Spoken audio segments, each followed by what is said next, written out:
seeing this video, you already know that when I did this, I accidentally went live. So for those of you who have seen this already, you already know what I'm gonna say. I honestly spend a lot of my time on the internet. I'm no stranger to the internet. My parents did warn me, stranger danger, and I said, right, I'm gonna go on Omegle, mum, and I'm gonna talk to strange men. And here we are. I thought today what I would do is I would turn some of that gorgeous content that I always absorb into content, because resharing content is one of the best ways to get on to YouTube trending. So here goes absolutely nothing. This is a cry for help.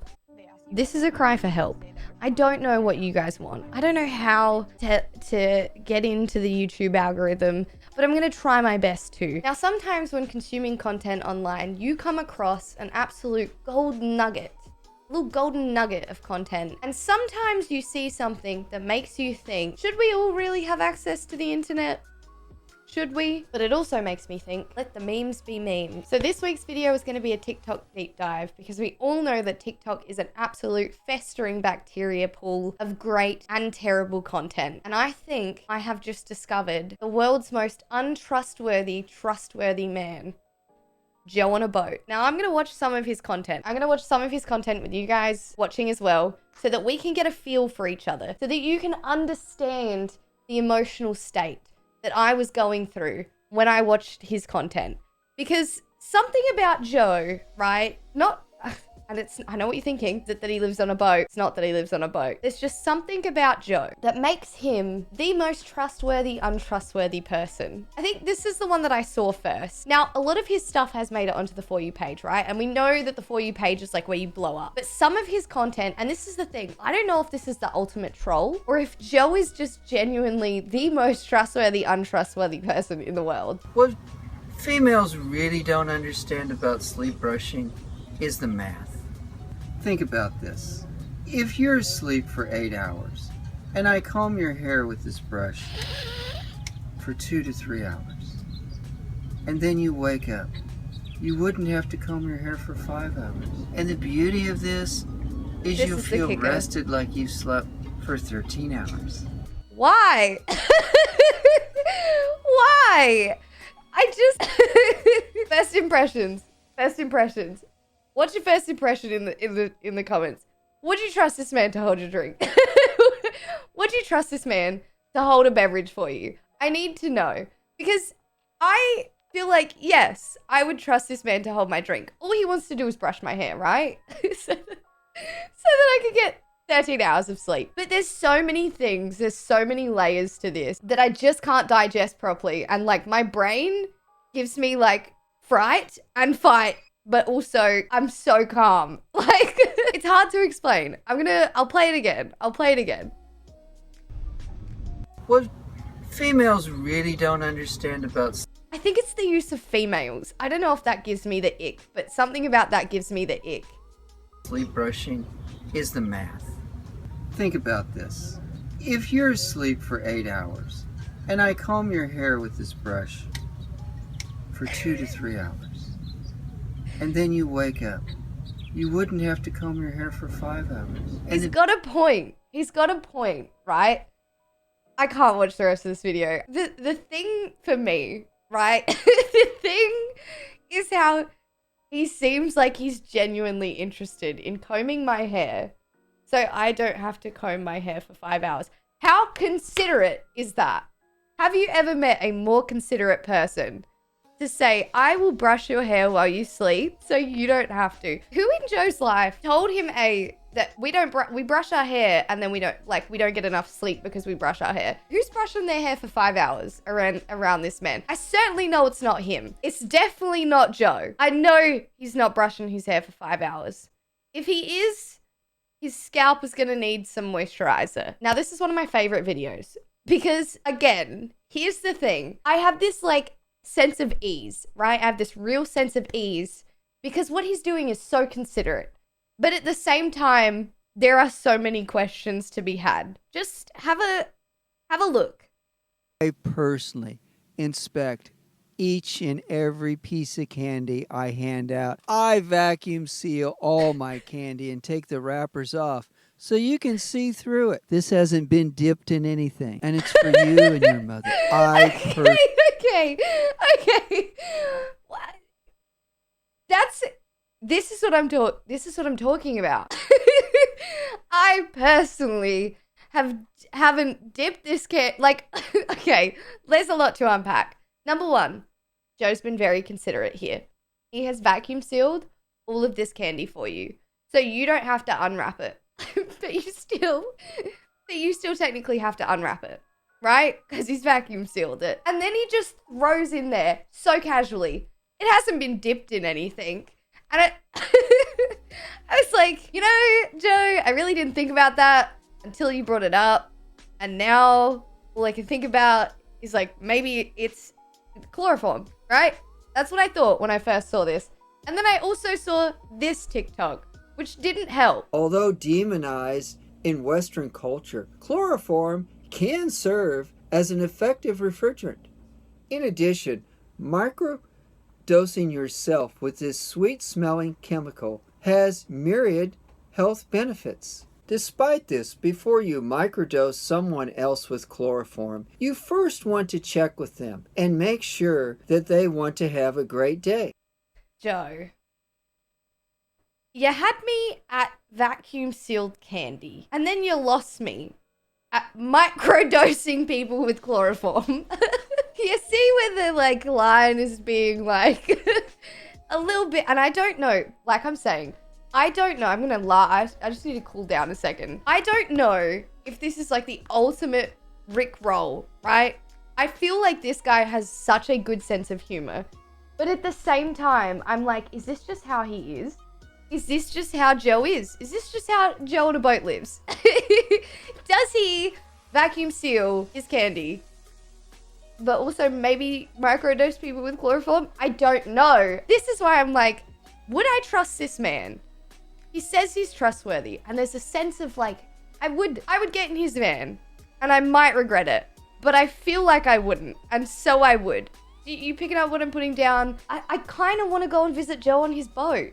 But then Joe also has content like this that is it's so out of context. Like, it's sea lion facts. Great, sure, thank you. I wanted to learn about sea lions today. You read my mind, Joe. So considerate. Again, the most considerate man I know. But it's also like, why? If a sea lion's body temperature falls too low, they will die. I mean, now I know that if a sea lion's temperature falls too low, they will die. That also has nothing to do with the candy and the vacuum sealed candy and the chloroform we were talking about before. And he hasn't been on TikTok for long, I don't think either. Like, he's been doing this trust me thing, victimless prank. How to victimless prank, right? How to prank right, hold up. How to prank somebody. How to prank somebody without pranking somebody? Without pranking somebody, but not pranking.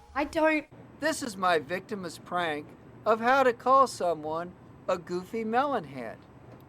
First, you get a melon, one like this. Next, you'll want to draw a big goofy face on this melon.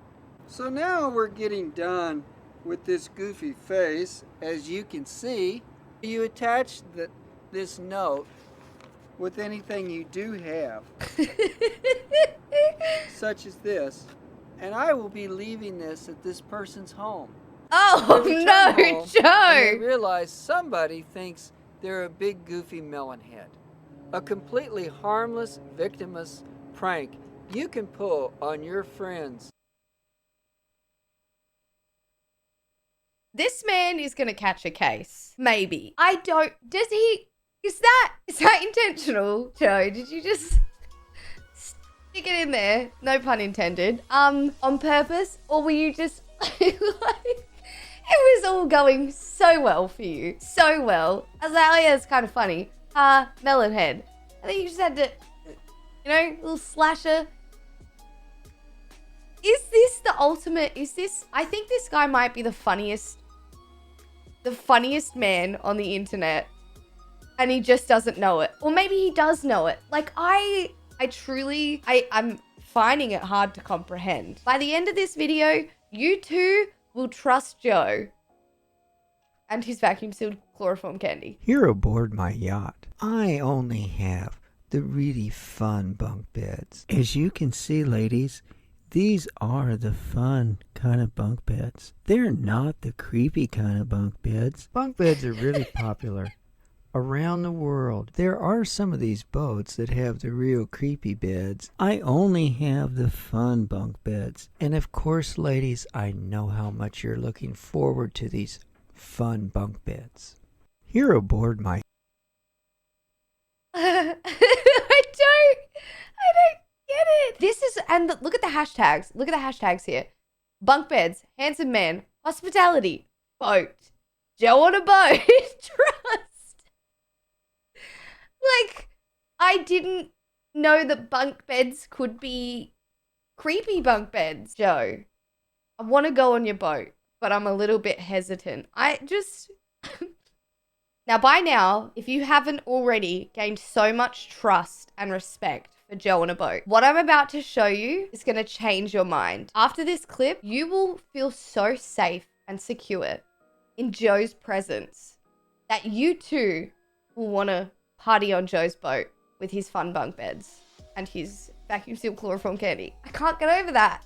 Hello, ladies. Greetings. Your sense of ease is a priority with me Thanks, at Joe. all times. Mhm. Just so you know that you can totally trust me. I will personally show you the location of each of the 30 box knives throughout my yacht. That will be 30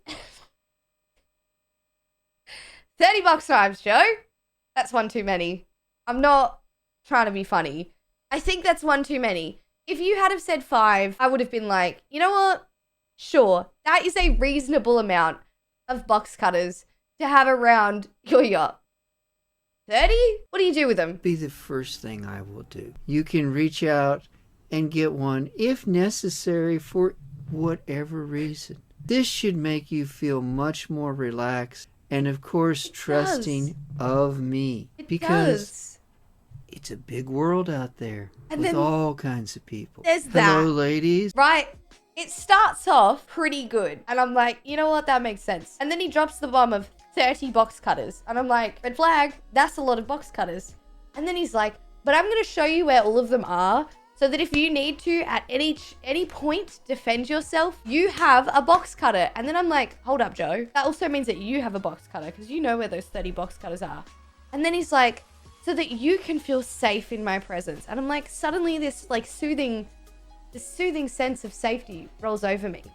And then you just drop that little nugget in there of like, because it's a big bad world and there's all kinds of people out there. There's a part of me that wants to scream and be like, this is the weirdest, creepiest shit I've ever seen. But there's also part of me that's like, let the meme be a meme. Let the memes be pure memes. And at the end of the day, I ultimately think I trust Joe.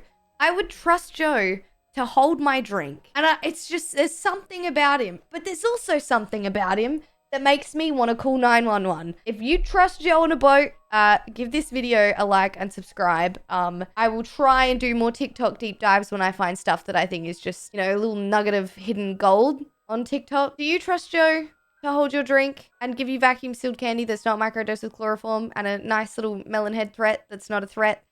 I don't. There's so many things that I don't quite get. That's it for the video, everyone. I hope you enjoyed. I think Joe on a boat is either a genius. He's either a genius. He's a genius? I don't know. Joe on a boat is a genius, one way or another.